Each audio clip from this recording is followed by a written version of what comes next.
Greetings! It is I, Titus Naravan Dracovin, Lord and Emperor of the Dracovin Empire, and welcome. It is time to continue my discussion on D20 Modern, the modern take on 3rd edition of Dungeons & Dragons. Alright, we were talking about some basics of game mastering before. Let's talk about structure to start out today. So the thing is about an adventure is, the fact is, in the course of an adventure, it's going to have a beginning, an end, all the basic structures of a story. The point will be, there might be points in time where it will take a single hour. It could take months of sessions. It's going to be up to you to determine what kind of length your adventure will be and the structure that's going to be based around it. So there are some good points we can talk about that make a good game, make a good structure. The first thing you're going to have to consider, of course, is that everyone has fun. Both you and the players. We're all going to have fun. And the elements that you're going to be adding into your game should be ones that the players you're going to have and you are going to see as fun.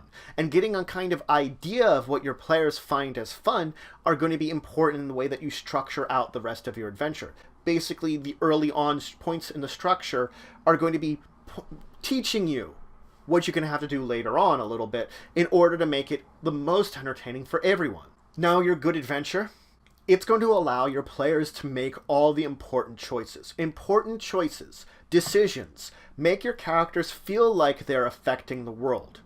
These decisions could be as simple as turning left or right, and the fact is that you could have things on each of those sides reflecting the decision they're making. And it could be even more complex than that. But you should make it feel like, whether or not you actually have this truly, make it feel like their decisions are affecting the world. Maybe you do set up 2 points in times if they travel left or right. Maybe both of those do eventually lead to the same location in the end. But the point of that decision, and meaning that they have a different encounter for each of those, is a way for you to basically tell them that what they're choosing makes a difference within the world. And the fact is, you could make this even deeper and have high consequences on their decisions.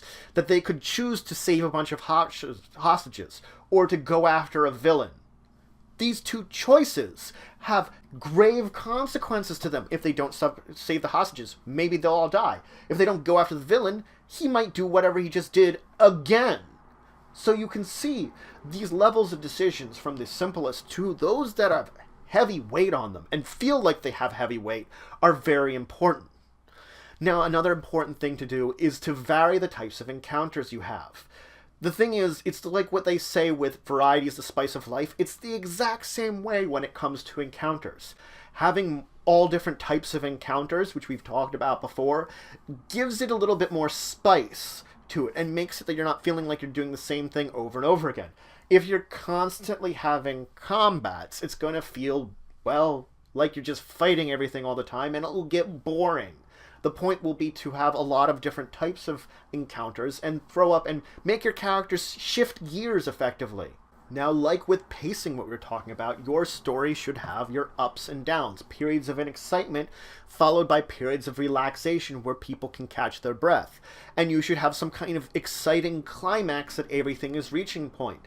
It's effectively this sort of up and down is still going to be raising the level of excitement you have. That each encounter is basically a new peak of excitement, and you have a little bit of downtime in between where people can catch their breath, but it's going to continue going that way till you peak out at that point where it's the final climax of the adventure and everyone feels excited for what's going on and you're ready to face it and ready to be excited by it, and you're ready to hit that final climax and resolve the adventure.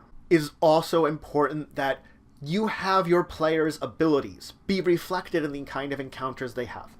Every character is going to have a number of abilities associated with them. And when you have encounters which showcase these abilities, they begin to feel like the decisions they made for their characters are important, and their role in the game is important. So having these points in times where all the different characters can show off their abilities and show off what they have because you, as the game master, can look at everybody's character sheets and know what abilities they have.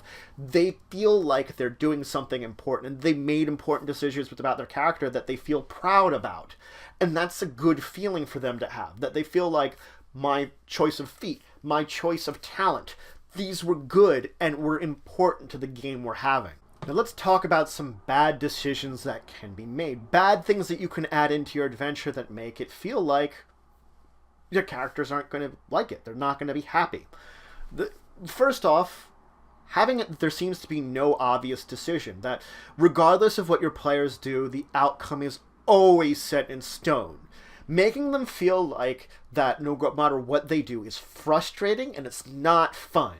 You should have whatever outcomes that are going to occur be affected by your players. As soon as you lock things in, you're locking in your players and you're making them basically be spectators along this line. You're basically making them not be able to feel like they're part of the story, that they're heroes that can affect everything.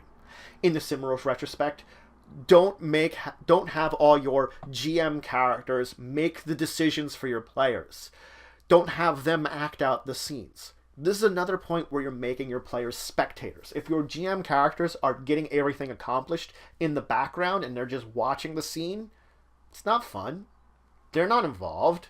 They're not doing anything. They're watching a movie. This is different than watching a movie. They should be involved with it. Maybe you have GM characters involved, but you shouldn't have them run the show. Your players should be able to be in there and be able to affect what's going on and help out. Another version of this is the Deus Ex Machina, where this is effectively an outside source coming in a point in a story to make an effect, to make a change. What this is in your game terms is that you reach a certain point in time where you bring in an outside source to either save your characters or to resolve a situation that's going on. You shouldn't need to have to do this. You should have every encounter, every part of the adventure be set up in a way that your players could resolve it.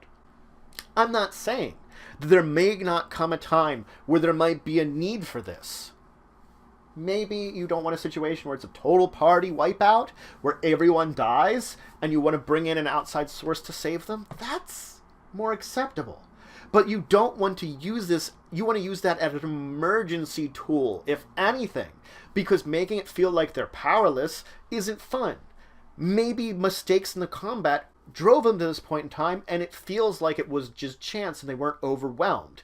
You want to make it that whatever encounters, whatever thing they're fighting, it feels like they can beat it.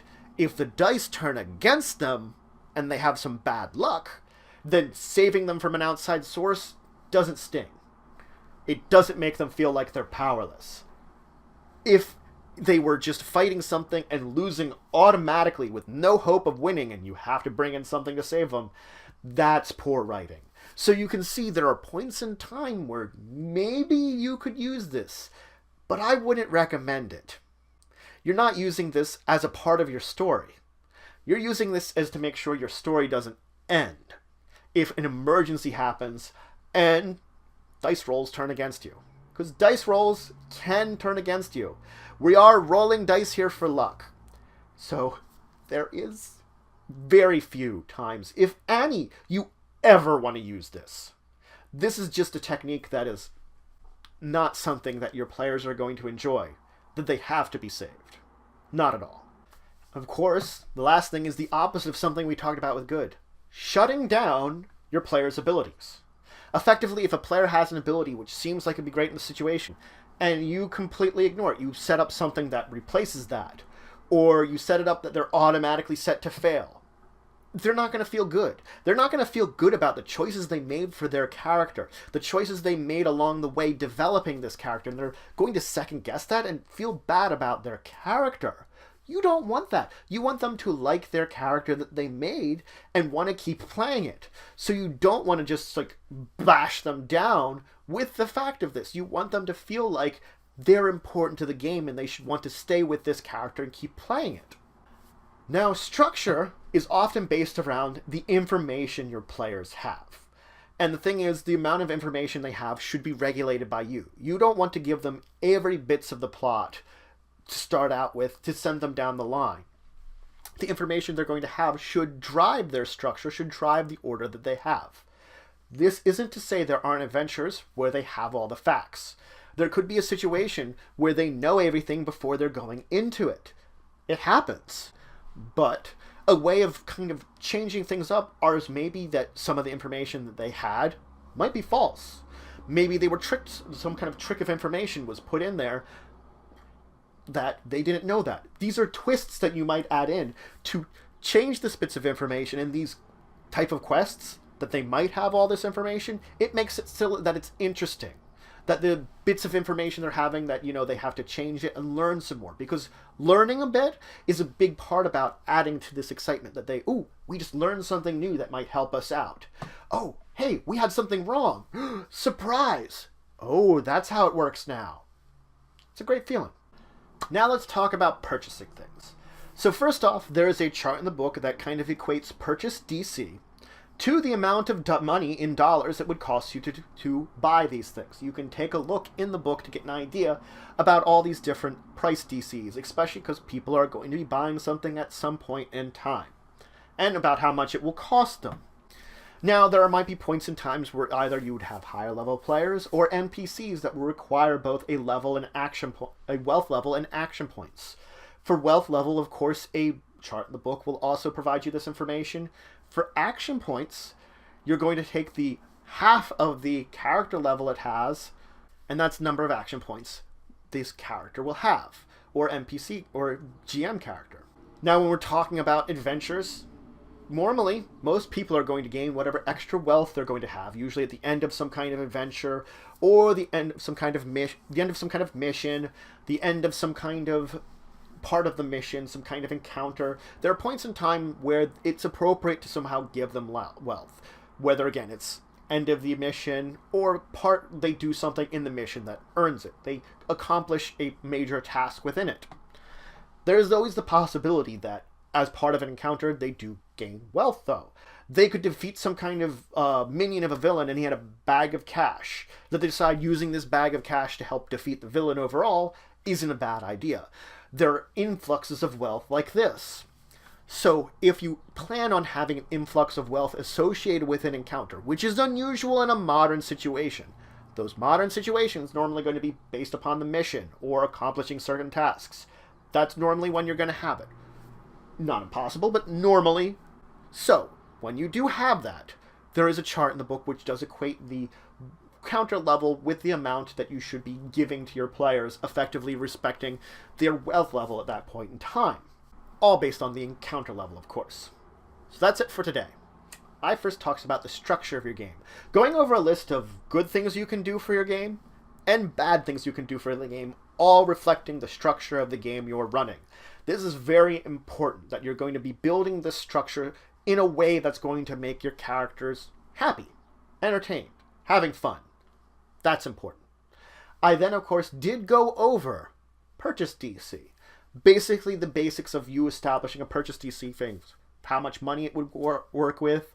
Maybe if you need purchase DC for an NPC, for a GM character, action points for them. And, of course, talking about sudden influxes of wealth that the characters might receive as part of an encounter. Rare in modern situations, but might happen.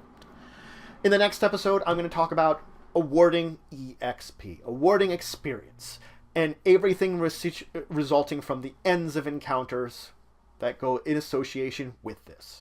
But if you have any questions, comments, anything you want to say, anything you think I left out, please leave in the comments below. Please like, share, and subscribe. It's just for the channel, the Empire, the work I do. If you want to show some extra support, you can always check out my Patreon. Link in the description below. But regardless, until the next time, I bid you farewell.